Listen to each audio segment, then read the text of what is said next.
Good afternoon, Brother Callison. How are you doing? Doing good. Nice to see you. Lovely. I like the note. I tuned in on. You gotta get on the playing field. You can't stay in the pavilion and make and shouting. No, you can't. You don't walk that way. It doesn't work that way. No, Lovely. no. I'll keep that in mind. Yeah. We don't want no spectator. Life not spectator sport. That is a do-it-yourself sport. You have to be part of the movement. Of respect.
Pablo.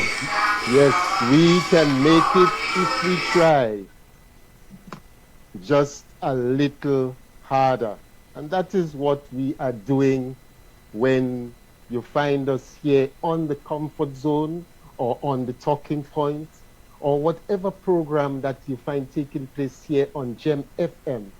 We are trying as hard as possible to make life a little sweeter for one and all.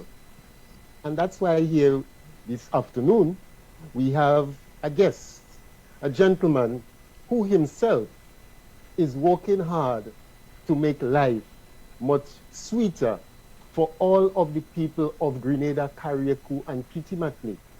We're speaking about no less a person than the present leader of the National Democratic Congress, the NDC, the main opposition party in Grenada, Carriacou, and Kitimatnik, Brother Adrian Persuader Thomas. Good afternoon, and welcome once again, Pablo, to the Comfort Zone. Thank you very much for having me in the Comfort Zone one more time. In close proximity. Just a couple of weeks ago, I was in the Comfort Zone. And I must say that I feel very comfortable on the Comfort Zone. The Comfort Zone. It's a pleasure being in the midst of both of you all. And I must comment on the song that you're is this your theme song? Or is just selection for today? Well, I have particular songs that I use as the theme song, depending on the occasion. This one and one of Wizard's own, O Grenada. These are two of the more used ones. Yes, I really love that. I consider this a national anthem of the Caribbean. I mean, Stalin has always been doing some spectacular calypsos, man. Beautiful. Absolutely. So, Mr. NDC political leader, what have you been up to since we last spoke here on the Comfort Zone? Well, I don't know where I left off, but presently we are trying to get off the ground in Grenada in regards to we have the lockdown that we had from the COVID, and there are a number of activities that we are pursuing now. As you may well understand, we are up with the People's Parliament in the various communities. We are reaching out to the people and speaking to the people, let them know what is the present position of the National Democratic Congress, let them know some of the issues that are affecting them in the country and which we need to highlight and the people need to be aware of. So we are bringing the news to the people who do not have the opportunity to listen to us from the House of Parliament. This was very effective prior to 2018 general election, and we are hoping that we're gonna improve and improve on the deliverance and make sure that the people get the message outside there. We are also doing what we call touchdown in the various communities. We are knocking on doors. We are going out and holding discussions with the people, engaging them. We need to tell them exactly some of the plans that we have, and we also need to hear from them in regards to what are the difficulties that they are facing. I mean, the 1 hour program that I guarantee you here today would not be enough to highlight some of the issues that the people are raising outside there. But it's very frightening, and we are very concerned in terms of the direction that this country is going. So in the coming weeks, we will be doing much more of those two activities, and we'll be also touching on in the various tongues. In terms of meeting the marketplace is a place where you have buyers and sellers on a regular basis, especially on a Saturday mornings, and we will be engaging people on the streets in many of the towns. Next couple of weeks we'll be going to Grenada sometime. We were in the St. David's Vendors Market 2 Saturdays ago, and it was very interesting. We were able to interact with people. It's amazing the amount of people. You may not find many people gathering there per se, but there are a lot of people pass through the vendors market, and it's a nice place to meet and greet people in the marketplace, and we'll be doing much more of that in a couple of weeks from now. What kind of reception? What has been the overall reception to these engagements? And while you're at it, for those who do not know what you mean by People's Parliament, can you just elaborate on it? So what is the People's Parliament? For want of a better word, we coin it People's Parliament, but basically you're talking about a mini rally going into the community, not those big massive rally in the playing field or central positions like the National Stadium or the case to be. Okay. But we actually go in to meet the people. Okay. So those that the people who cannot turn out to those meetings, they can sit on the verandas, they can lie in the bed, they can also follow us on the web, Facebook and so on. Basically, you have a nice little settings where you have 60, 70, 100 people gathering, and you're highlighting some of the issues that are taking place in the country. And we will be going to Telescope. That's a village in St. Andrews, and that is a big village. So we are, apart from the 100 and 200 people that may turn out to the meeting, we can assure people that our system is loud enough to reach the next 500 people adjacent to the venue in which we are holding the meeting. So that in a nutshell is the People's Parliament, and we have a number of speakers lined up, 7 or 8 speakers, everybody doing the bits and pieces and highlighting some of the main issue. One particular meeting may not be sufficient, so we move around from village to village. We were in St. Patrick recently, then we were in the Limes, and as I said, this Wednesday we'll be going to Telescope. Okay, and I did ask, so what has been the reception like with its touchdowns and so on? What have the people been saying to you? I mean, people feel, sir, are you hearing me? Yes, I'm hearing you. It seems as though we're freezing up. Okay. You hearing me clearly? Yeah, I'm hearing you. Yeah. You hear me now? Yeah, I'm hearing you. Yeah, you're good. All right. Yes, as I was saying, the people faces, I mean, it just lighting up to.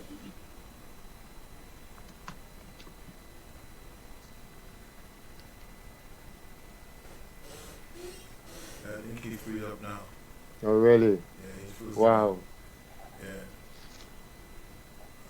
He's in that probably. Do. That's okay. Yes. Let's play a song in the meantime. I think you just probably just follow up on what he was saying, just to keep Yeah. conversation active. Because he's Mm-hmm. saying the people's parliament, meeting the people is like meeting the people where they are, those who can't come out to the big rallies and stuff like that. Because still, okay, coming back in, we have meeting here on the other end. Yeah, well, actually, the People's Parliament is there are small meetings actually in the communities, Yeah. and they would go to a particular location. The touchdown component that you speak about, it usually takes place a couple of days before, Mm. as was done in St. Patrick recently. They were there on the Sunday, so the touchdown takes place on the Sunday. Mm. And then on the Wednesday evening, that's when they go to the community Right. and have these meetings. And I can tell you from my own experience and from reports that you get from people, because you go in a community, you have a meeting, right? Because I've Turn the been camera part of on. that Yeah, he's back. I've been part of that kind of circle before, and people will tell you I stayed home and hear you and so. Okay, so Yeah. yeah, He's back. He's back. Yeah. he's back. Right, All and right. I have another device here because Yes. computer seems to be Okay. Alright. yeah. All right. Yes. So you were speaking about the reception that you receive when you go out Taking into the a break. communities. I'll be back. Yeah. Okay. Right. Yes, What kind of reception has it been? What have the people been saying to you? Pablo. First of all, the presence of the National Democratic Party Congress in the field, knocking on doors, it's really and truly, Pablo. It's touching. People are embracing us. They are so happy to see us. The facial expression indicates a lot that they are longing to see the Congress there, and we just have to maintain and keep up that. However, Pablo, the problems that the people face in the communities, in the homes, in the villages, and within the constituencies, it's tremendous. We have to do something about it to see how we can turn around the present situation that is occurring in Grenada. You're talking about from the people who are unemployed to those who are really and truly, they really want something to do. They're not asking for handouts. They genuinely want to get a job. They are willing to They want to be gainfully employed. gainfully employed, and they just cannot find it. And then we are hearing from the people who are underemployed. They go to work on a daily basis, but yet they do not look forward to the end of the month, because it's just more headaches and headaches and headaches mounting on those people outside there. The little that they are getting, they really cannot maintain and take care of the family, cannot maintain and take care of the debt that they are in. People cannot pay their rent. People cannot, even those who have a vehicle may not be able to buy gas to put in it. Even in my village, Pablo, people go to the bus stop. They they drive from their home to the bus stop, park the vehicle around and take a bus to go to work, because it's pressing, and that is how difficult it is in this country. And that's why I always come to the conclusion that the government need to review that 550 tax on the gasoline in regards to that aspect of it. But this is something we will be looking at in more details as the campaign season opens up much more. There are some situations, Pablo, the living conditions is terrible. I look at some of I cannot believe that we have so many people using pit latrines in Grenada still. It's frightening. And you find situations, and I've always been talking about it, where even some of the social programs that we have, people, I know that the government started to contribute or donate toilet facilities to people, but some of the people, they don't even have water in the home, so that connection has to be made first. And right in the south of the island, within the tourist belt, there are people who are still using latrines, and not even a decent latrine. And it's not because they don't want decency; it's that they cannot afford it. And those are situations that are real, and they occur in this country.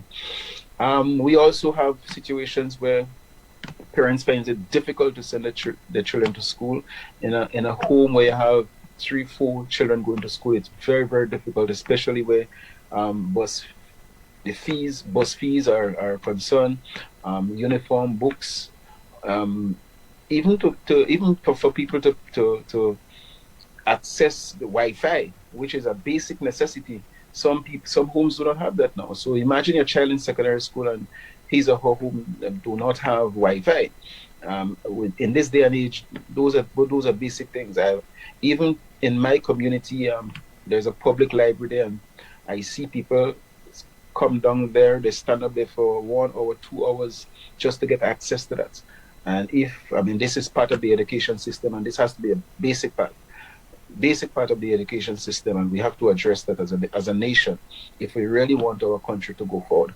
There is no need in you building up all this concrete structure. Sometimes I call them superficial development, where you place so much emphasis on the physical structure of the country and the people are not moving in line. So what you'll have is that the country is well developed, but the people is not developed to the extent where they can maximize and utilize whatever resources we have in the country. So we have to pay some attention to that. And those are just in a nutshell, some of the problems that the people that we are encountering and coming across in the various communities. The health issue, Pablo, is another problem that we need to address. And you can look at it upside down, inside out. It's not good in our country, and it's not good in the rural areas in particular. There isn't much. Our nurses and doctors, I think they are trained very well, but I don't think that there are much that they can do in regards to offering serious health services in the rural communities. Basic things that people will have to go to casualty in the general hospital to address, apart from dressing and so on. And I'm not too sure that our nurses and doctors can perform and offer the people a better health service, because the providers are just not lending their hands. And there's the same problem we have in agriculture, and the farmers are crying outside. They are producing, they are doing very well, they harvesting, and the bottleneck comes with marketing. The farmers need serious help in getting the products off their hands. As a state, we need to put mechanism and system in place, and the marketing and national importing board really and truly should be playing a leading role in seeing how we can assess the farmers. It's a breath of fresh air these days when you listen to the farmers representative in the Senate. I think he has very good mind. I think he has a desire in terms of where the farmers should be and the position they should hold within the economy. And I look forward to see how much he can persuade the government, the present administration, in terms of going forward. I tried my very best in Calypso to persuade them, Pablo, but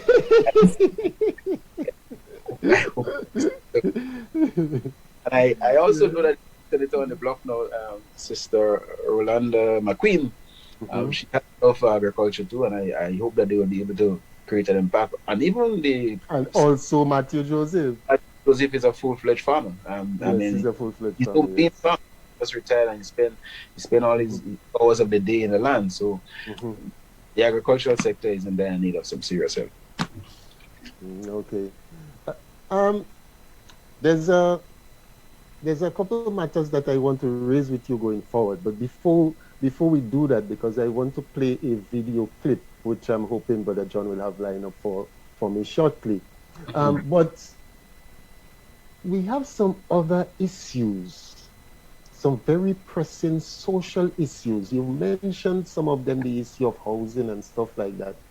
But we've seen recently that issue of domestic violence, because there's been lots of concerns about, with the coming of the COVID-19, how it has impacted on households and relationships and stuff like that. And we saw recently that gruesome killing that took place of this woman, whatever the relationship situation was, and so on. And there's an outcry in the country that something needs to be done. And I believe I saw a post just this morning in a chat room that's really calling on the NDC to take some initiative in terms of sensitizing the nation on that domestic violence issue. What's your take on all of this?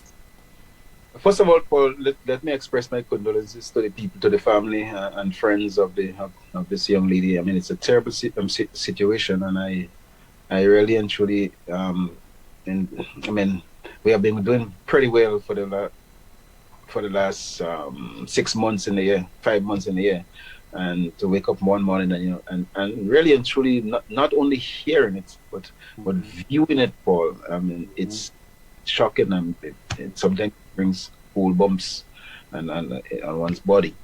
So I really want to express my condolences to the young lady and her family, to the family of the young lady, and especially the daughter who has to live with that for the rest of her life. That's terrible. Pablo, if we don't, as a nation, I mean, if we don't take serious action now, we'll have much more of that to come. And those things don't just come about like that. That's when your society starts to degenerate and disintegrate. And one of the things that I have observed in Grenada, going back to your history, and I cannot forget your history, because growing up in the villages and communities, parents were not only responsible for developing and growing the family and taking care of their children. It was a community effort.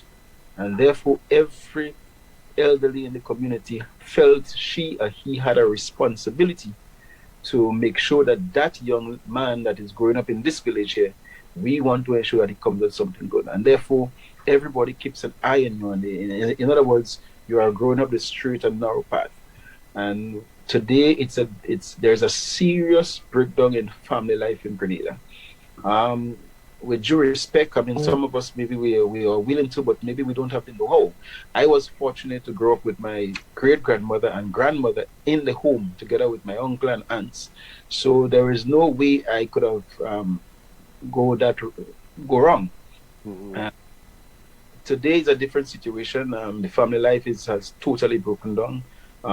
You go to church and you hardly see young people. Maybe I'm one of the youngest person going to church, and that's not good enough. Well, you do have some young people, but I can be considered one of the young people, because you see so many people on the other side coming to church, and the young people are not there. So that spiritual development has been lacking in Grenada, together with the political situation that really and truly frustrate the young people to the extent that they have to resort to violence.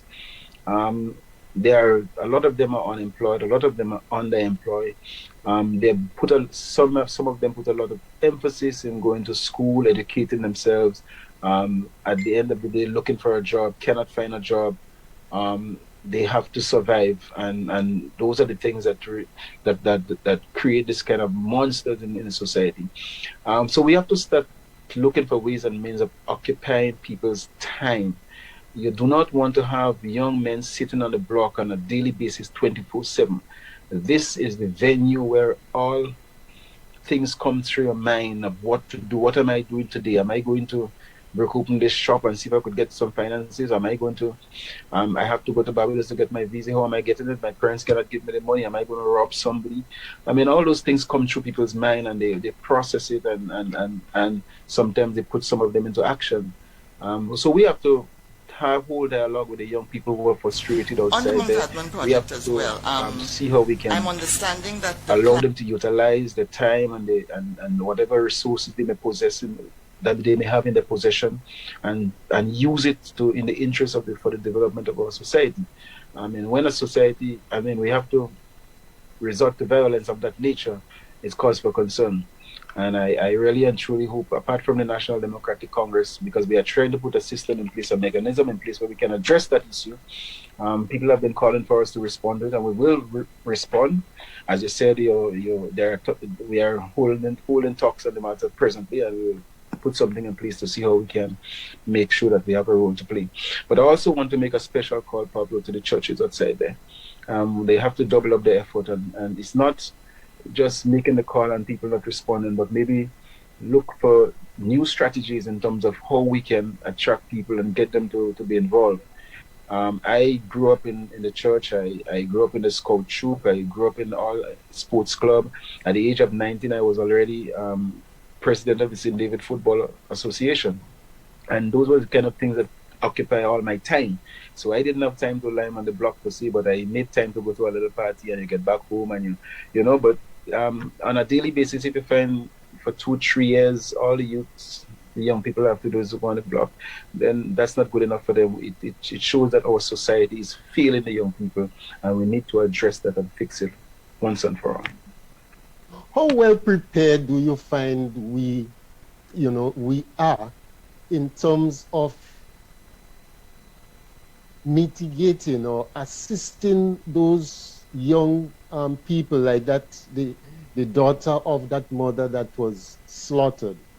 How well prepared do you find that we are in terms of assisting such people with handling the trauma? Do we have systems and mechanisms in place? And well, I the Ministry of Social Development a system where they can go to that individual and see how much we can help.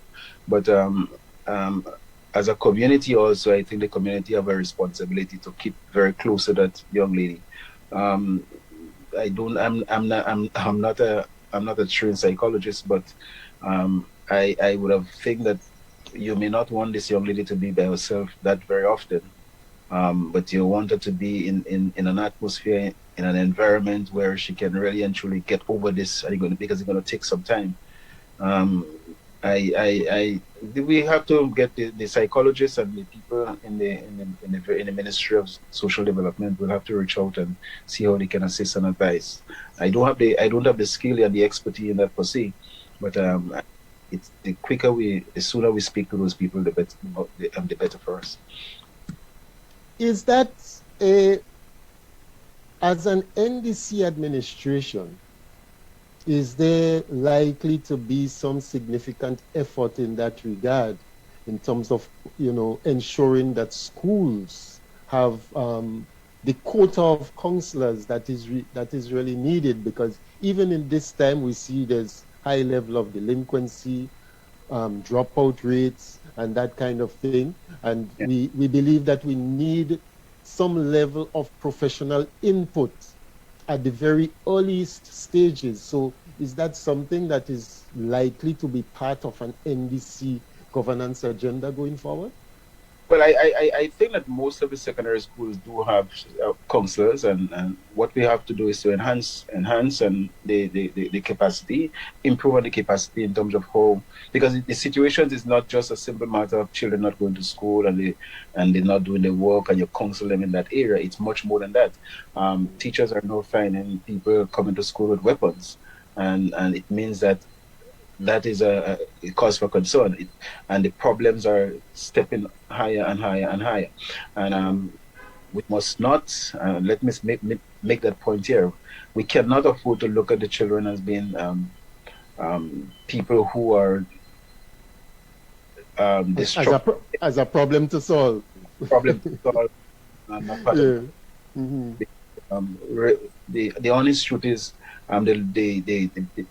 some of the people who get themselves in trouble, they have a lot to offer society, Pablo. It's just to harness it and make maximum use of it and make them feel, recognize the young people there for what they want. I always make the point that the young people's minds are wired with the internet. I mean, that's how they think. That's the direction they go. So we got to create the enabling environment so that they can make maximum use of the talent. But it is based on what is happening now with some of the people, 17-year-old, 25-year-old, 30-year-old. It means that just the ordinary counselors in school is not sufficient, and therefore the government and the ministry need to step up. Obviously, a national democratic government, Democratic Congress government will as you know, that our motto is putting people first, and we want to make sure that the minds of our people are well geared to help in the developmental process, because 15 people or 30 people in parliament would not cut it without the integrating with the people and consulting with the people and working with the people. The parliamentarians would not be sufficient to do that work, and therefore we have to make sure that the minds of the people are sound and proper, and they can do the work of the country in terms of developing our society. Okay. I want to change gear a little bit now and get into another zone. And to do that, I want Brother John, I expect Brother John would have that piece lined up here for us, a piece that I call Paradigm Shift. All right, here it is. 1 year since all of us realize that to achieve national sustainable growth in future, there must be a paradigm shift in the areas we depend on as engines of economic growth. 1 year, and Prime Minister Mitchell and his cabinet remain stagnated in the same old mold. In the address, Prime Minister Mitchell exposed himself to be a ruler for the good times. His arrogant, chastising, disrespectful, and impatient tone exposed that he is unable to govern in a crisis or to think outside the box when challenged. Mitchell is only good for when things are good. During the address, the Prime Minister asked the question, are we willing to sacrifice the desires of a few at the expense of the many? We asked him the question, why were you and Gregory Bowen willing to sacrifice a hateful vendetta at the expense of the economic ruin of the whole nation? Brothers and sisters, the Prime Minister urged union leaders to lead by example. The question is he taking his own advice? Why not lead by example in these challenging times by being truthful with our people? How about leading by example by stop hiring party hawks for thousands of dollars? How about leading by example by placing greater emphasis on agriculture and related sectors? Brothers and sisters, at this very difficult time in our history, we need each other more than ever.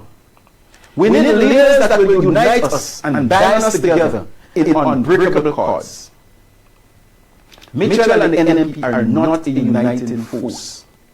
Fellow Canadians, we all listened to the address and we heard clearly the Prime Minister playing the game of a divider rather than a uniter, trying to get parents, road workers, debushers, contract and non-unionized workers against teachers and public officers.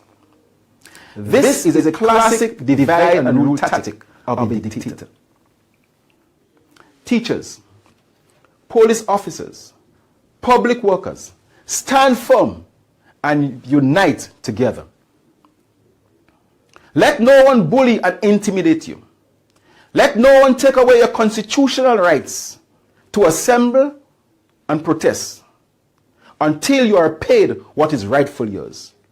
We urge all Grenadians to stand in solidarity with our teachers and public workers.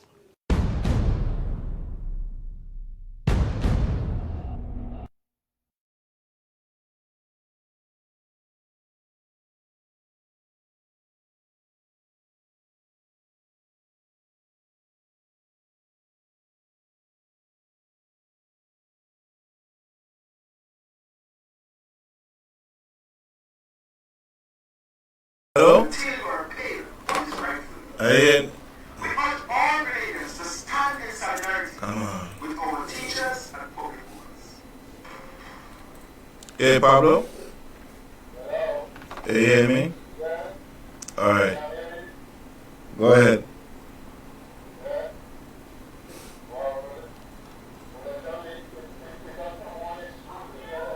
Hold on, let me see what's happening back here.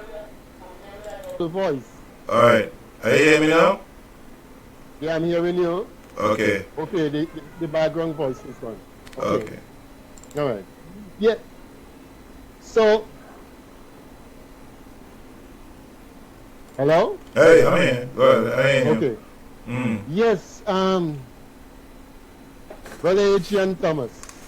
Yes. That was used when you did your address to the nation recently. Mm-hmm. And you were speaking about the whole issue of the first clip which we didn't hear too clearly was when you spoke about we need a paradigm shift given the situation that we found ourselves in 1 year after COVID-19, and we need a new approach in terms of how we treat with issues.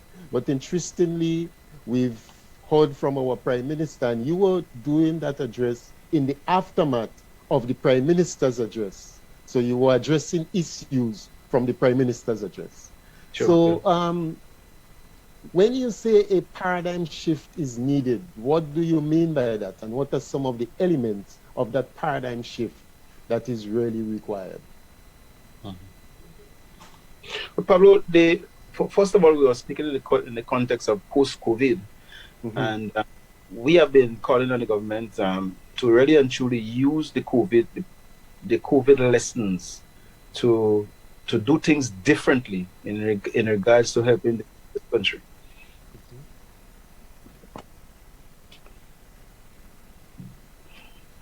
We have been calling on the government to shift the focus a little towards more agriculture in this country and food security. We believe that the COVID situation has definitely exposed the government and exposed Grenada in terms of not being able to survive in a pandemic situation. We saw what happened in Ivan, and yet for all we did not learn our lesson there. Thank God for St. Vincent, we were able to get some of the resources that St. Vincent had in abundance, and we were able to supplement our food.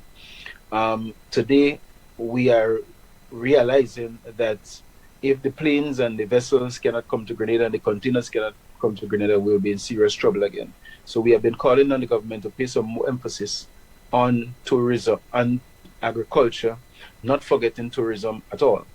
I listened to the Prime Minister recently, and he highlighted construction, education, and tourism.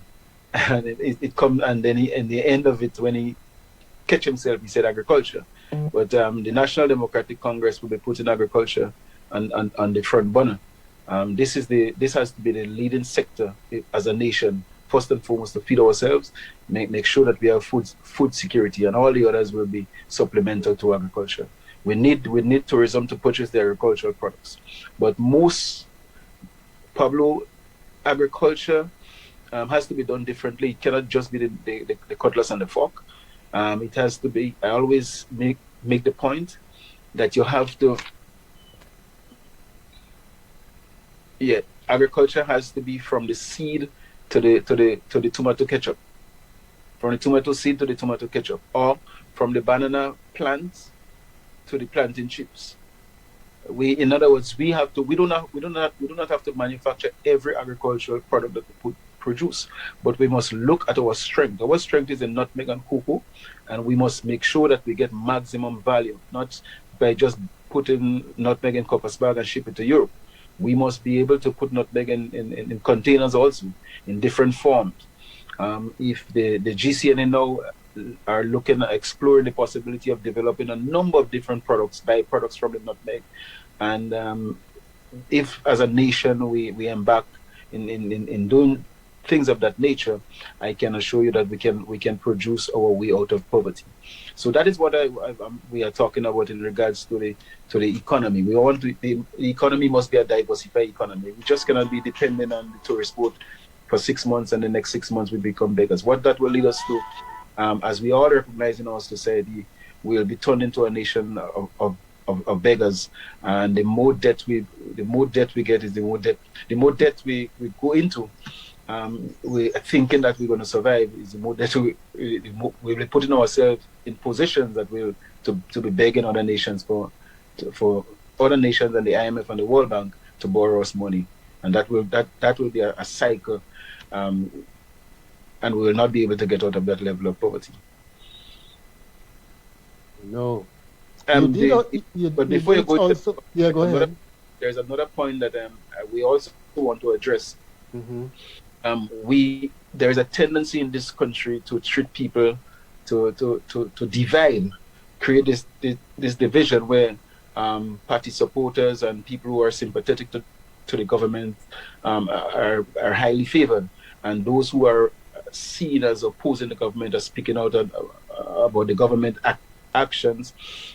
Even those who are not, who even simple public servants who are performing the duties based on the rules and regulations of the public service, they are being chastised. So in other words, if you're not being seen as a party activist in Grenada, we are, I mean, you could find yourself in trouble, not even getting the kind of promotion that you're working for. I've seen very good public servants at the hands of this administration being discriminated against, and they cannot find the way and the maximum use that they could have. In other words, how they could have been utilized is not being. They are not being utilized, and they are just being left on the wayside and wait until 60 for them to retire and go home. And this is not good for our people, and we really and truly have to see how we could change that. So we have to shift. We have to shift away from this kind of discrimination and victimization. So that being said, what would you recommend based on where this situation is at with the 4% and the teachers and public servants and so? What would you recommend that government? What approach you recommend that government should take in addressing that issue going forward?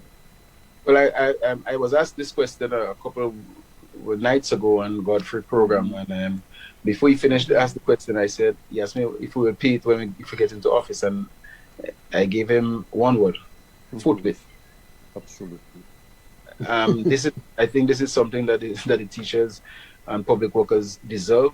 This is something that was offered by the government, even when the teachers and the public servants were not asking for it. In other words, government took in front to put that year 2021 in the pipeline also, and the teachers accepted it, and they both parties signed it. What this is, I mean, and Pablo, don't look at the matter just like that, because this matter, apart from affecting the teachers who are not getting the pay, it is causing also collateral damages. And when I say collateral damages, you're talking about parents have to stay home with their kids now because strikes are going on. We have demonstrations taking place, and that should have been addressed a very long time ago. And it's really and truly it's prolonging for too long, and the government has to address this. The attitude of this administration, though, is that they are not consulted, and that is the difference between this present administration and the National Democratic Congress. We believe in consultation. We believe in involving people, and if the country is in a situation where they cannot be paid, that people must be honestly told so. Not telling the people that you don't have money and then you could fork out $63 million to buy back a company that is running efficiently, and also you could find $30 million to finance the traffic lights. Something that we don't need at this point in time, based on the amount of difficulties that we have in this country. So you cannot be a bully. You cannot stand up, beat your chest and say I'm bad and I am not paying teachers. It doesn't work like that. The government alone cannot run this country. The workers have a very important role to play in the developmental process, and they must be treated in that way and be respected. And therefore, the best thing to do and the most the correct thing to do and respectful thing to do is to sit down with the teachers, sit down with the workers, discuss the matter, come up with a system and a payment plan which both parties will agree on, and we can move forward. We do not want this kind of unnecessary confrontations that are taking place in this country.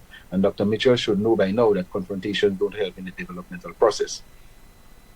No. So the National Democratic Congress will definitely address this matter forthwith. This will not be something that we will put on the back burner and procrastinate at all. And even the question of the pension, Pablo, this is something that has to be addressed. We cannot have one section of the society being paid the pension without any difficulties, and the other section, most important section, the workers of this country, are being dragged in the gutter and nobody is really talking to them in a serious manner. We have to fix that. We have to fix that. Speaking about fixing that, there's a clip I want Brother John to play for us a clip that I've labeled the project. So, Brother John, if you can play the project and we continue the conversation on the other side. On the Mount Hatman project as well, I'm understanding that the plan has changed, but there's been no announcement to the public, no details on. Well, John, we're not hearing it over here now. I don't know if it's speak to that. I don't know if it's playing on the changes live, been, as far as I know, on the is stream, the fact but that more activity than was originally but planned. We're still going to have a major hotel activity no, we're not here. and golf course activity, and there's additional plan for a university.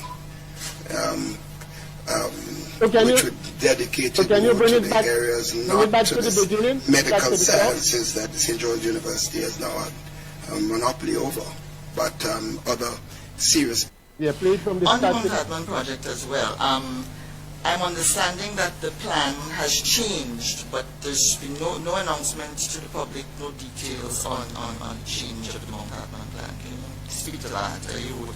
Well, what the any changes been, as far as I know, is the fact that you have more activity than was originally planned. You're still going to have a major hotel activity and golf course activity, and there's additional plan for a university, which would dedicate it more to the areas, not to the medical sciences that St. George University has now a monopoly over, but other serious areas of training in the technology and, of course, in different aspects of academic pursuits that will involve clearly enormous potential opportunities for the country as a whole. That's the change. In other words, the project is going to be a bigger project than was originally planned. And so far, so good. The project is going to be a bigger project than was originally planned. And that's the project in Mount Hatman. We know that Dr. Mitchell and his NNP have been struggling with a project in Mount Hatman for years now. And now they're saying that there is going to be an extension of the intended project down there. What's your take on these developments, and how confident are you that this Mount Hatman that Mount Hatman project that's the key question, Pablo. That's why I ask it. How confident are you that Mount Hatman project is going to bring the goodies that our Prime Minister just referred to? Well, Pablo, the honest truth is I take everything that this present administration says with a pinch of salt. I play the wait and see game. Initially they said $2 billion. I don't drink that. Today they are talking. They said, well, initially they were saying that they're building a mini city in Mount Hatman. I didn't drink that either. We are talking about a university is coming. We're talking about hotel, and mind you, a lot of these projects are coming through the CBI initiative, and the setting up Grenada passports. Now, one of the things that strike me though is that when the National Democratic Congress was in office, we spoke about UE extending the going to Hope, St. Andrew, and bringing something similar to create an environment that is similar to what the SGO created in the South. And that would have done a tremendous, it would have, bring tremendous benefits to the people of St. Andrew and St. David in particular. And Dr. Mitchell had to continue that process in terms of ensuring that happens. And they totally turned it down. And that went to, I think it's St. Lucia. That project went to St. Lucia. They were very happy for it. Subject to correction though in regards to St. Lucia, Barbados, somewhere there. But it begs the question, who is Dr. Mitchell prepared to do business with? Is he prepared to do business with Grenadians, Caribbean people, or people outside of the region, people who we don't have a clue about? And I don't know, he did not say which university that is coming there. I don't think it will be Grenada University per se, or Grenadians building that university. I don't think it will be University of the West Indies. I don't know if it's Florida University or what is coming, but he just said university, and therefore I don't have any confidence, Pablo, in what Dr. Mitchell is preaching in regards to that. But one of the points I want to raise here, though, is the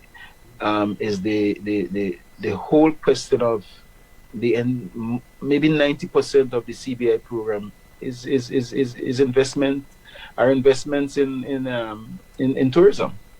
And I know that the amount of money that the sale of passports are generating, if only we can get a hospital that can take care of our people in regards to providing dialysis treatment for our people who have kidney problem, that will go a long way. If only we can have the CBI program and divert a lot of the funds into creating manufacturing plants for Grenada in terms of processing our agricultural produce, I know that will bring a lot of benefits to the Grenadian people and put us in a better position to build an economy that can sustain and survive in cases where we have serious crisis. The whole question of schools and building schools, that building our own universities, that will be a key part. And let no one tell you that Grenada is too small to build a university now, because we have big universities operating in our country. And therefore, that is where some of the CBI funds should be diverted in terms of creating these kind of development projects. I don't understand why people want to give us the impression that the CBI program is only attached to tourism.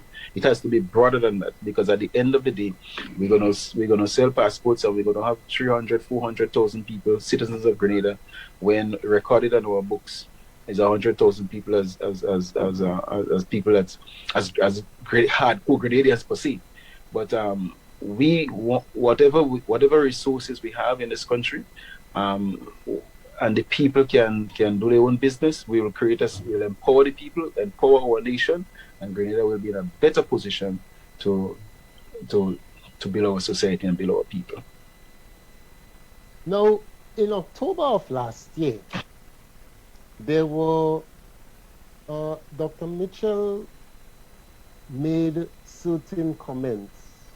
He made certain comments. He was commending Warren Newfield, that's the gentleman with whom he has that altercation, that ongoing confrontation with the builder of the Kiwana Bay project. And he was commending him about that project and what it's going to bring to the country.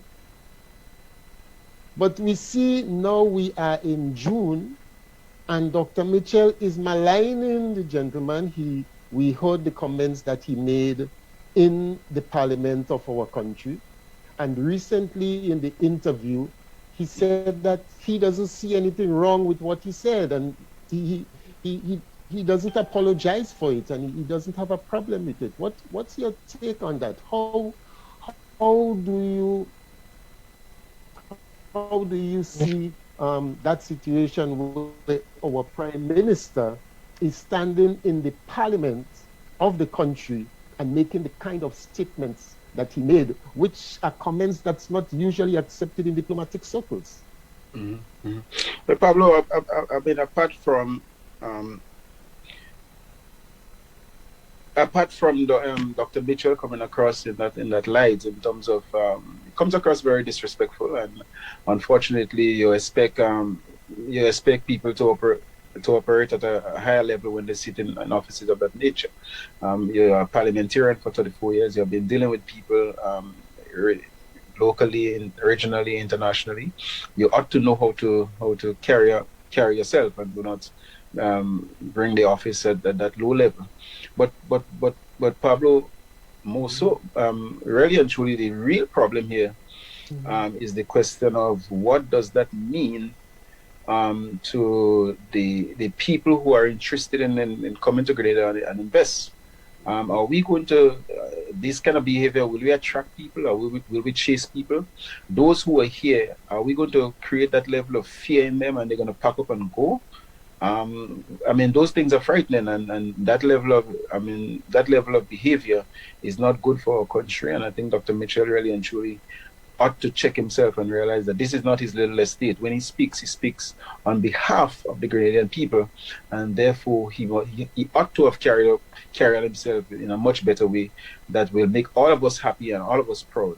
I'm not a very proud man with this sort of behavior exhibited by Dr. Mitchell, and there are many Grenadians who are not proud, and they're not proud to say, yes, my Prime Minister did the right thing. I think many people are looking in the opposite direction, and some Grenadians are bowing their heads home and abroad in terms of cannot stand up with a straight face and say, well, and raise their hand and say, yes, my government represents me well. I think he need to look at it in that light, and not a personal thing for him. This is not this is Grenada, and this is our country, and he needs to care. We give him a job to do, and he must do it to the best of his ability and make us proud. That has not made us proud. No, it definitely hasn't. But he's not remorseful at all. He says that he doesn't see anything wrong with it, and he doesn't have to apologize for it or anything of the sort. Speaking of this, Pablo, yeah, go ahead. This is not only exhibit. This is part of this has become part of Dr. Mitchell also. I mean, Dr. Mitchell went to New York, and he spoke about the nurses and the doctors, and the way he referred to those hardworking people. He's consistent in terms of how he talks down to people, and I think the Grenadian people are taking note, and that's going to be a serious contentious issue come 2023 in terms of how you carry yourself in office. Yeah, if we go that far. Anyway.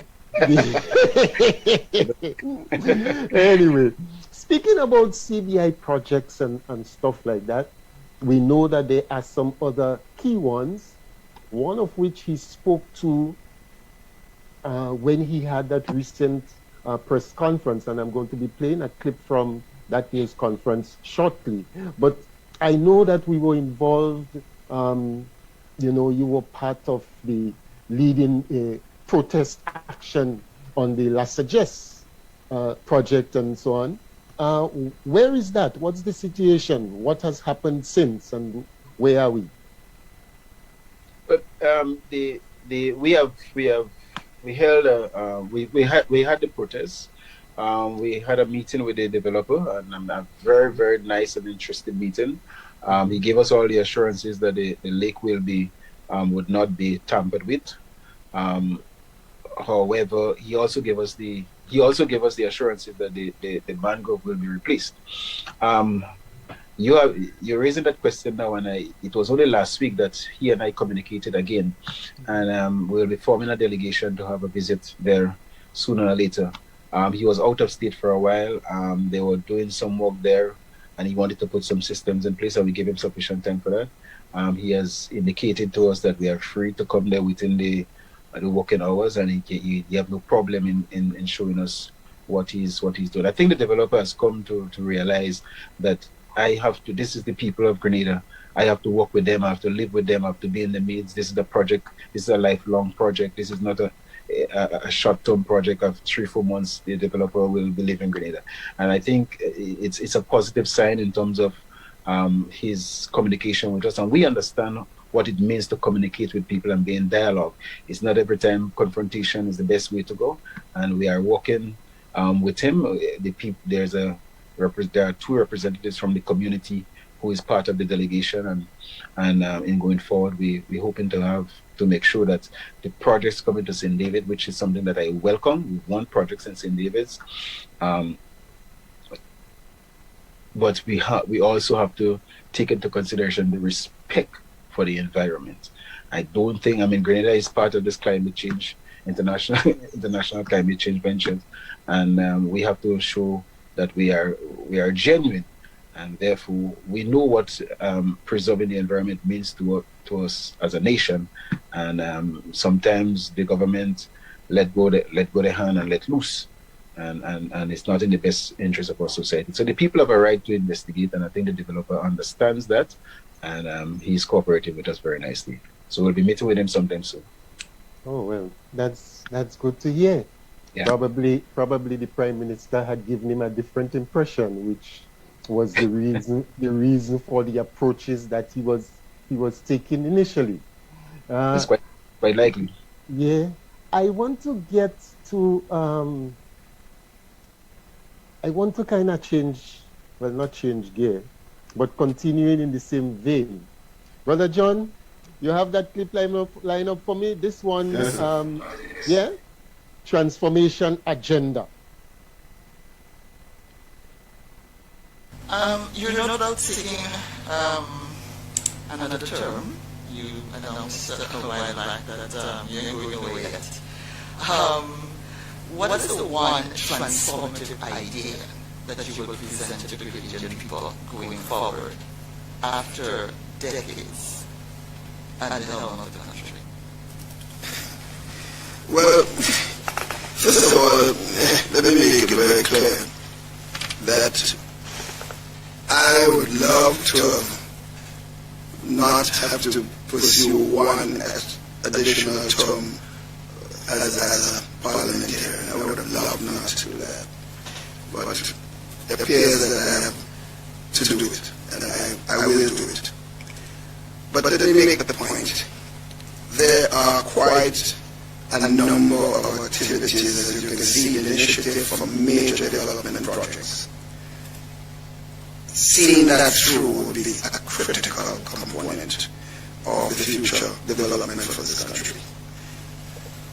Seeing the actual implementation of that liver project with that enormous potential and transforming, talking about transformation, transforming the economy of the entire north of the country, including CARICOM PD Martinique, with the level of investment available. Having serious development of major projects, possibly 2 hotels in St. David's with a range group, providing enormous amount of jobs and economic activity. Clearly that would be transformational, with particularly the eastern side of the country. A major project in Mount Hartman, as I just mentioned. Here you're talking opportunities for training in technology, and you know that's my baby. And all the areas of science would bring enormous benefits. So Grenadians would have to go to North America, even to areas that they must go to and travel and cost them a lot of money. There will be opportunities for that, and also it will of course impact on the economy of the country with thousands of students coming from all over the world into Grenada. Certainly would bring enormous benefits. That to me also is very transformational, and having a golf course at a certain standard here would also be a significant boost. So job potential, economic spin-off activity, development of education. As I said before, my vision for the country is to create a educated, healthy, and prosperous society. And I think we're heading in that direction. With education advancement, with that major initiative, and more development in education as we are doing, and with the projects and opportunity before us, with the development of healthcare in the country and moving towards NHI as an opportunity for creating available healthcare for all citizens of the country, which is really the objective of the NHI, at available cost to individual persons and the country as a whole. That to me would lead to prosperity in the country. So if you're talking transformational, that would be my objective.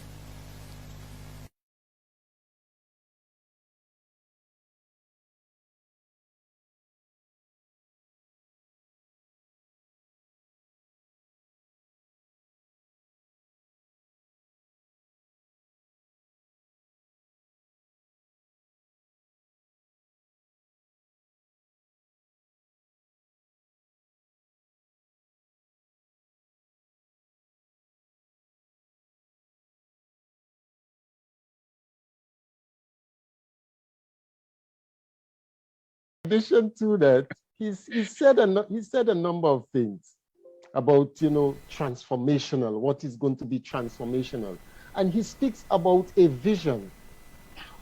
A man who has been in Parliament from 1984, he has been in the Parliament of this country. So, which means means that he's been there for the past 37 years. He has been prime minister for over 20 for about 20 or more years of that time. He has been prime minister. Is that the stage at which you develop a vision for transforming the country? Didn't he have a vision when he got into that into that situation, when he got into politics, when he became prime minister? Didn't he have a vision? And Pablo, so after all of these years, and he referenced ICT as his baby. That's his baby. What has Dr. Mitchell really done in terms of ICT to make that claim that it's his baby? And how confident are you on the whole issue of the NHI? Take it away. Pablo, the honest truth is I wish I didn't have to comment on that. But however, I think we have to sensitize the people. Yes, Dr. Mitchell is struggling with the whole question of not having a legacy to after so many years in Parliament and so many years being the leader of the NNP and being the Prime Minister of Grenada, Carriacou and BT Matnick. He's struggling to see how he can put something together before he leaves office, and the point of not being able, because you always make this point that he would not have liked to be run going up for another term, if only systems was in place. And meaning to say that if there was only, in a nutshell, he's trying to say that if there's somebody next in line to be the leader of the NNP and be the Prime Minister of Grenada, he would have left. But this is a big lie. We know what power means to Dr. Mitchell and what he's trying to preserve. It's a shame for you to be leader of a party for so long and you do not have a succession plan, so that you will have a battery of leaders waiting to take the position when one leader goes. It's like saying that they always make the point that NDC have a leadership crisis, but we don't struggle to find leaders whenever we have to.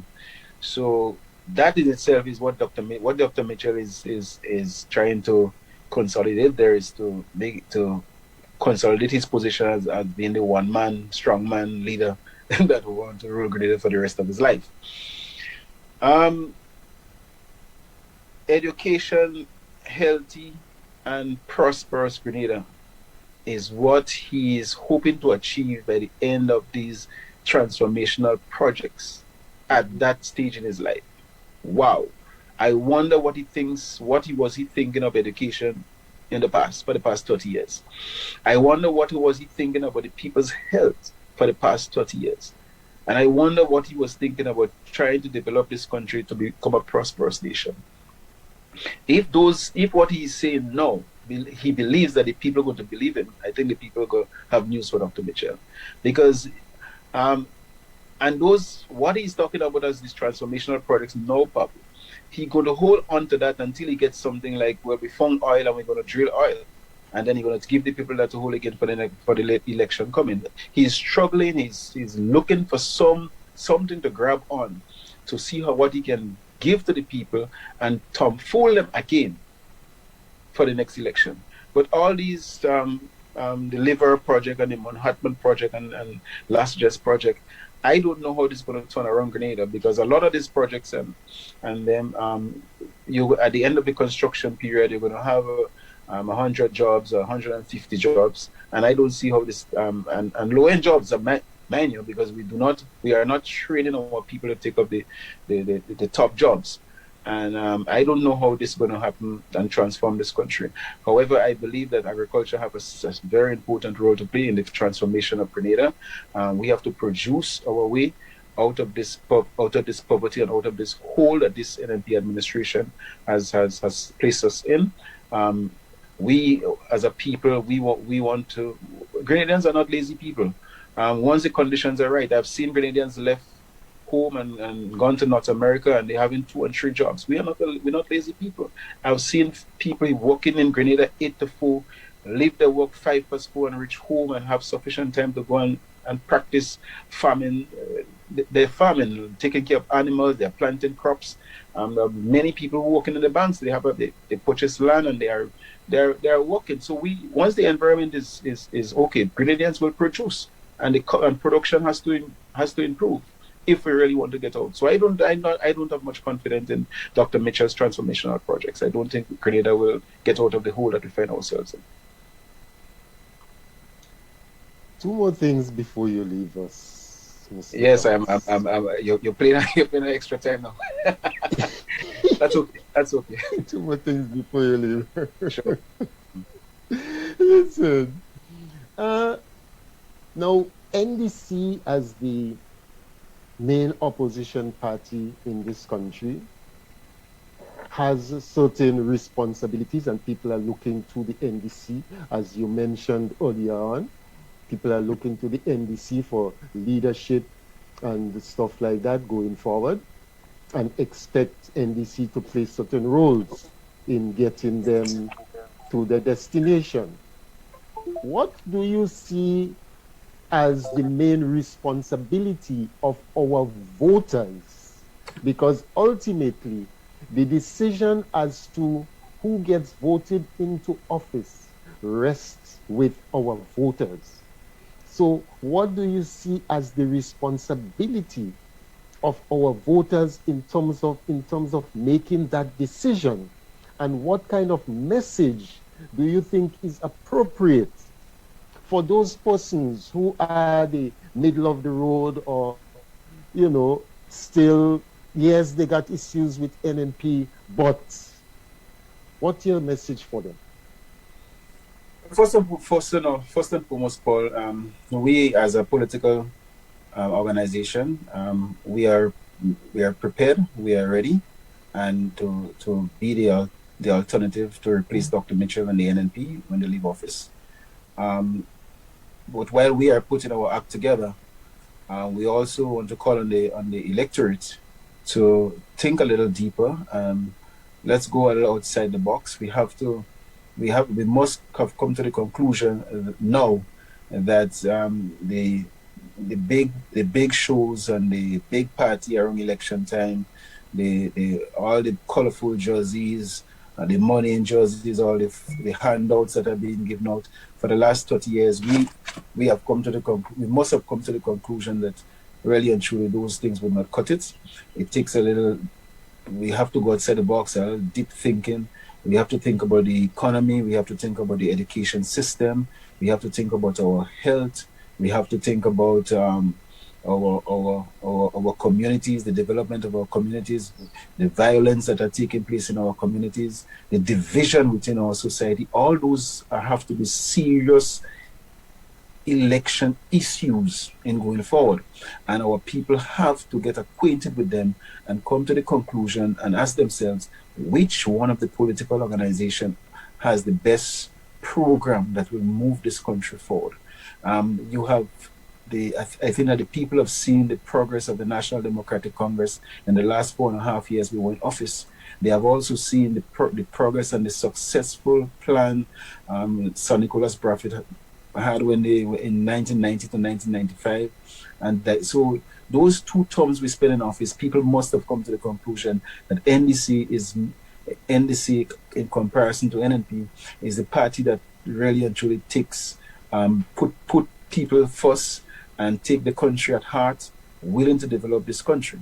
In comparison to the 30 plus years that the NNP has been there, holding on to the finances of our country, we have seen how they have squandered the finances. They have mismanaged our resources, and really and truly, the NNP should have been the government because they had the best chance in making things proper for Grenada, and they really and truly they abuse it, they misuse it, and Grenada finds itself in comparison to Haiti at the bottom of the table in terms of development. So I will ask people to.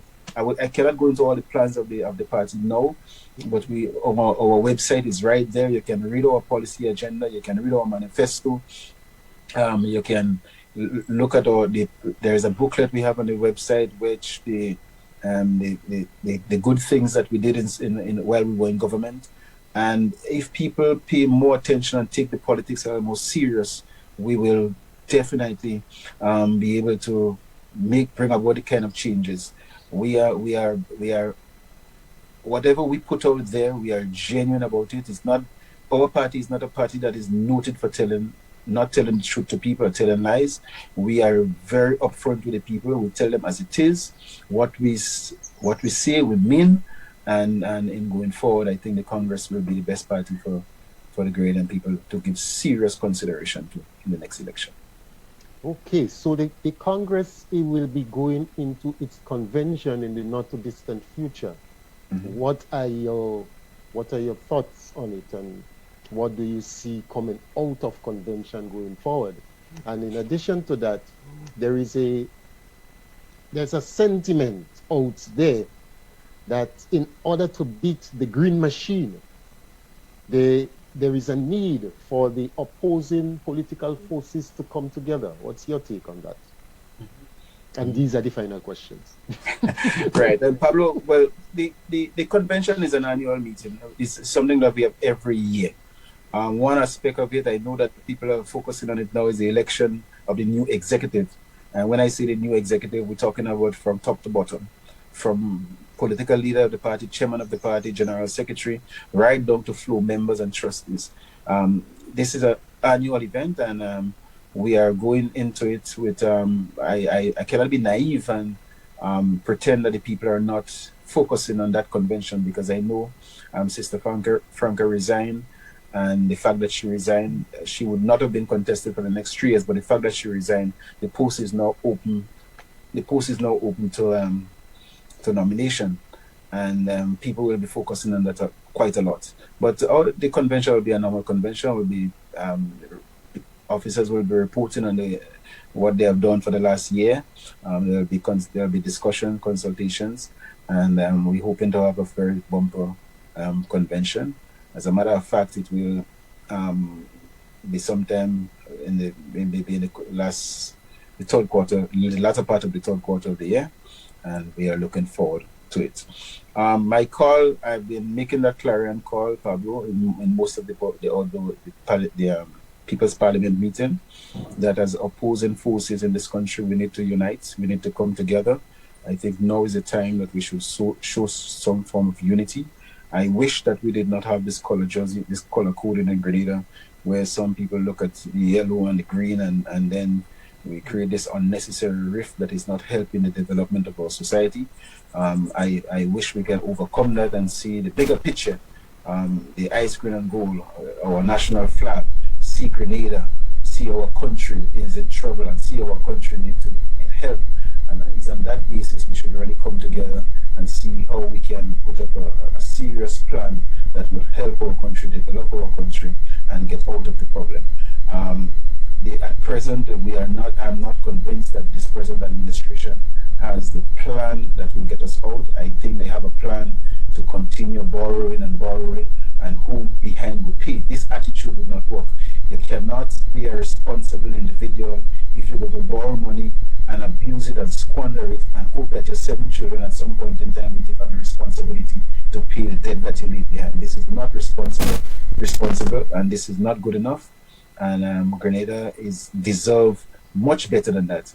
And the forces, whether you are an NGO, your political organization, we need to come together. I must tell you, Pablo, that we have been meeting with quite a few of the political organizations in Grenada already. We have 1 or 2 lined up for this week, and we will be completing that process very soon. And the language each and every one of these organizations is speaking is the language of unity. Unity, unity. Okay. Unity, unity, unity, and as they say, unity is strength. So as we bring the curtains down on the conversation for this afternoon, is there anything that you would like to add specifically? Because I know you said that we've been given extra time. Pablo, I really want to call on the Grenadian people to be part of this force that we are building up there. I really want to call on them to be part of the National Democratic Congress. Everybody cannot be the candidates or caretakers, but everybody cannot be in a party activist. But people, there are ways and means that we can support the party. You don't have to be in frontline politics to make a donation to the party. You don't have to be in politics to make a contribution or finance a kind to the party, because what the National Democratic Congress is about is trying to develop Grenada and develop the human resources, develop the people, develop our society. But we need your help in order to do so. And we can play our part, but you have a part to play.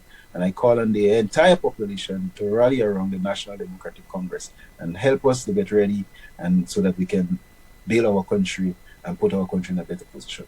Thank you. Thank you very much, Brother Adrian Persuader Thomas. So there we had it, the leader of the National Democratic Congress. He is also the caretaker for the constituency of St. David. And he's been here with us for the past 90 minutes or thereabout. And I trust that you would have been enlightened and you have a better appreciation as to what you can expect from the NDC going forward. I know that there are those who usually say we're not seeing enough of you and we're not hearing enough of you, and tell us what we're going to do, what you are going to do. So I trust that what you've heard from Mr. Thomas here this afternoon gives you a better sense and a better appreciation of the approaches that NDC is taking and what you can expect from them going forward. One of the things I can tell you can expect is that there are going to be others like Brother Thomas, joining us here on the comfort zone or even on Talking Point. And we are going to be speaking to these issues that relate to a functional and reliable development agenda to build Grenada, Carriacou, and Petit Martinique.